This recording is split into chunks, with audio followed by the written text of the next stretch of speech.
সাহাবারা প্রশ্ন ছুড়ে দিলেন, ইয়া রাসূলুল্লাহ মাতা সাআ, কখন কিয়ামত হবে?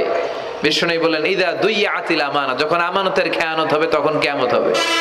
সাহাবীরা আবার প্রশ্ন ছুড়লেন, কাইফা ইদাআতুহা ইয়া রাসূলুল্লাহ, হে নবী আমানতের খেয়ানত কেমন করে হবে?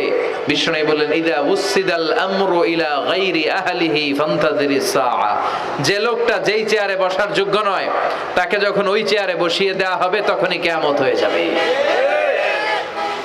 এরকম আমানতের খেয়ানত তো ভুই করে নাই।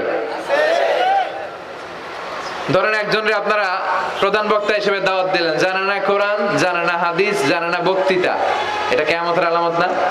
এটা আমানতের খেয়ানত না? এই দেশে শিশু বক্তা আছে না নাই? কথা কন। আহা, এদিকে আর কি মানুষ হয়েছে, শিশু বক্তা হইলে 3 গুণ হবে, বিল্ডিং টিল্ডিং ভাঙ্গা, প্যান্ডেল ম্যান্ডেল ঘুরলা, অবস্থা সারা, এত মানুষ, ও যে কি বলে ও নিজেও জানে না, কি